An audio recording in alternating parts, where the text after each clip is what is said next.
میں آپ کو ایک جملہ کہنا چاہتا ہوں، شاید آپ نے کبھی نہ سنا ہو۔ معراج کیا ہے؟ تو پوری گفتگو سے یہ خلاصہ آپ کے اندر اتار لے، جو دل میں رہتا ہو وہ آنکھوں میں آ جائے تو معراج ہوتی ہے۔ زاغ البصر وما طغى، وہاں تو ہے نا خر موسیٰ صاعقہ۔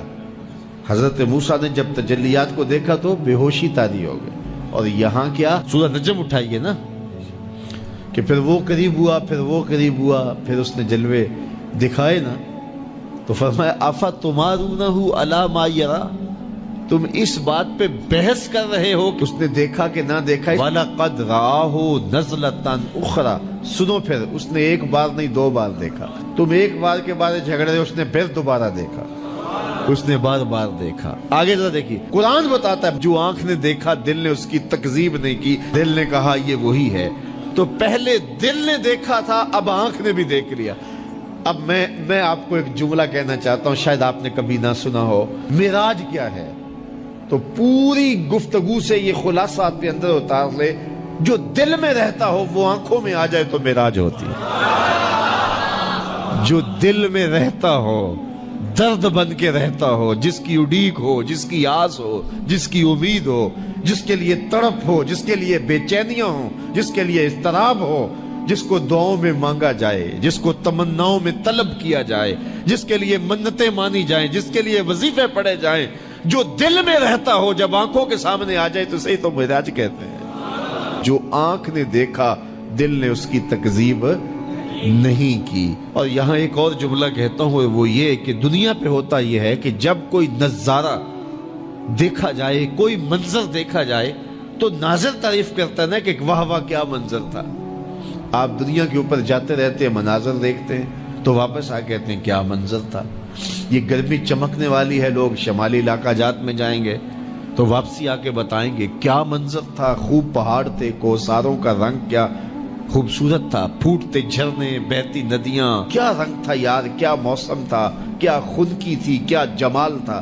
اقبال بھی گئے تھے نا، اور واپس پلٹے تو کسی نے دیکھا کہ کیا دیکھ کے آئے ہو، تو اقبال نے کہا من خدارا آنجا دیدم بے حجاب، میں نے اس کے جلوے وہاں بے نقاب دیکھے ہیں۔ تو جب کوئی نظر منظر کو دیکھتی ہے تو پھر تعریف تو کرتی ہے نا۔ تو یہی ہوتا ہے نا کہ نظر منظر کی تعریف کرتی ہے، لیکن معراج کی شب پہلی بار ایسا ہوا جب حضور کی نظر نے اس منظر کو دیکھا تو منظر پکارنے لگا ما زاغ البصر وما طغى، واہ واہ کیسی آنکھ ہے، نہ جھپکتی ہے نہ ہاتھ سے آگے گزرتی ہے۔ یہ پہلا موقع تھا منظر نے نظر کی تعریف کی۔ تو حضرت موسیٰ تقاضۂ رویت کرتے ہیں، مالک میں دیکھنا چاہتا ہوں۔ جواب ملتا ہے لن ترانی، تم نہیں دیکھ سکتے۔ اور یہاں محبوب سوئے ہیں، جبریل حاضر خدمت ہوتے ہیں۔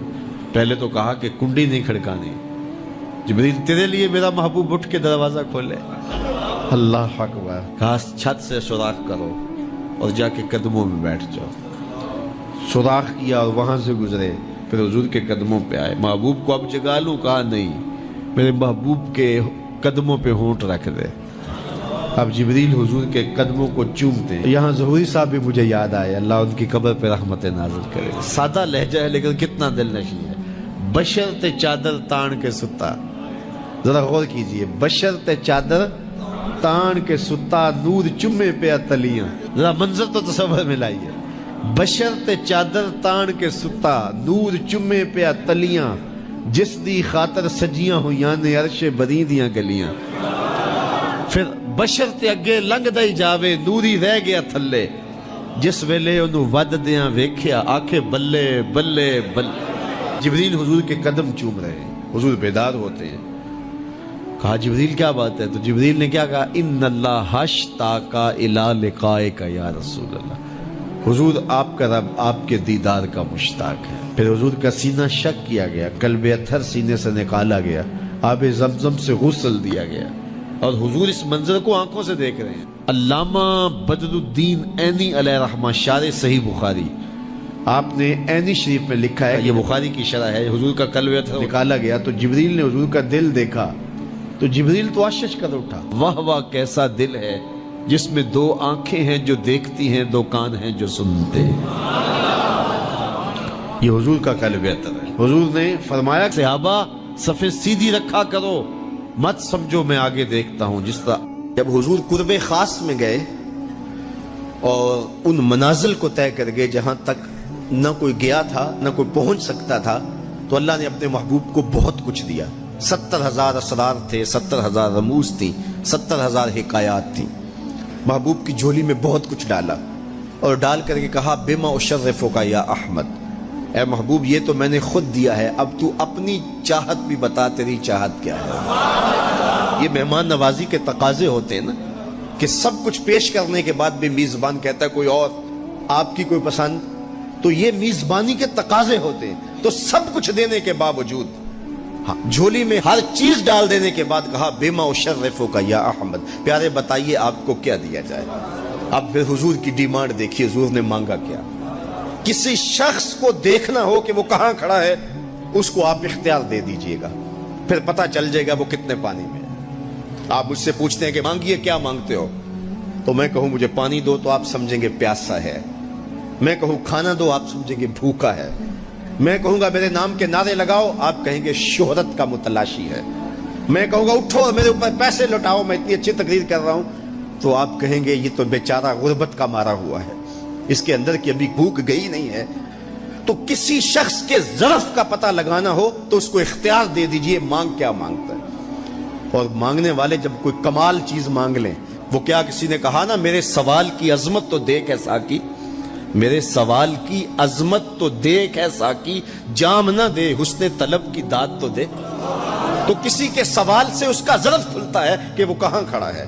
اب حضور کو اختیار دیا جاتا ہے محبوب مانگیے کیا مانگتے، مال و زر مانگا، دولت مانگی، یہ تو قدموں میں رلتے تھے حضور آنکھ اٹھا کے نہیں دیکھتے تھے، تو پھر مانگا کہا بنسبتی الیک بالعبودیہ، اے اللہ ساری زندگی میں کہتا رہا کہ تو میرا رب ہے، یہ میں نے غاروں میں بھی کہا، یہ میں نے پہاڑوں پہ بھی کہا، طائف کے بازاروں میں بھی کہا، مکے کی گلیوں میں بھی کہا، برستے پتھروں کے سائے میں بھی کہا، میرے سر انور پہ اوجلی ڈالی جاتی رہی، میں نے سر نہیں اٹھایا اور کہا کہ تو میرا رب ہے، ساری زندگی میں نے کہا کہ تو میرا رب ہے، آج تو بھی تو کہہ دے کہ تو میرا بندہ ہے، مجھے عبد کہہ کے پکار دے۔ ملا جیون علیہ رحمہ فرماتے، امام راضی بھی لکھتے ہیں کہ یہ حضور کا پسند فرمودہ ہے، تو پھر اللہ نے جب بھی واقعہ معراج کی حکایت کی تو لفظ عبد سے جو ہے وہ بات کی، سبحان الذی اسری بعبدہ، اور وہاں بھی سورہ نجم کے اندر بھی فرمایا فَأَوْحَى إِلَىٰ عَبْدِهِ مَا أَوْحَى، تو یہ محبوب کی چاہت پر ہے۔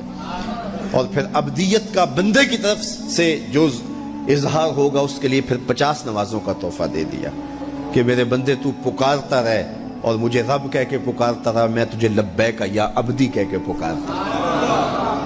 اور وہ 50 نمازیں پھر 5 نمازوں کی صورت کے اندر باقی رہیں۔ اللہ کی باتیں بدلتی نہیں ہیں، جو ایک نیکی کرے 10 کا ثواب ملتا ہے، پڑھو گے 5 ثواب 50 کا ہی ملے گا، اس لیے کہ اس کی باتیں تبدیل نہیں ہوتی۔ اور یہ تحفہ ہے، حضرت موسیٰ نے تو عرض کیا تھا کہ ایک بار اور جائیے، لیکن میرے حضور نے کہا تھا مجھے اپنے رب سے حیا آتی ہے۔ عادت باری یہ تھی نا، ہر بار 5 نمازیں معاف ہوتی تھی، اب بھی جاتے تو 5 نمازیں معاف ہو جاتی، لیکن کہا کہ مجھے اپنے رب سے حیا آتی ہے۔ اب امت کو کیا حیا نہیں کرنی چاہیے کہ 5 نمازیں امت کے لیے رہ گئی، ثواب 50 کا ہی ملے گا، اور معراج کا خاص تحفہ لے کر آئے اور کہا کہ صلاۃ و معراج المومنین، یہ مومن کا معراج ہے، میں تو سر عرش پہنچا ہوں لیکن تمہارا معراج کیا ہے، تم سجدے میں سر جھکاؤ، دیکھنا تمہارا مالک تمہیں کتنا قرب دیتا ہے۔ جب کوئی شخص سجدہ ریز ہوتا ہے اس پہ اتنی رحمتیں اترتی ہیں، اگر اسے پتہ چل جائے کہ یہ رحمتیں نازل ہو رہی ہیں وہ سجدے سے ساری نہ اٹھائے۔ تو اس کے حضور بندگی کو بجا لانا یہی بندے کی معراج ہے۔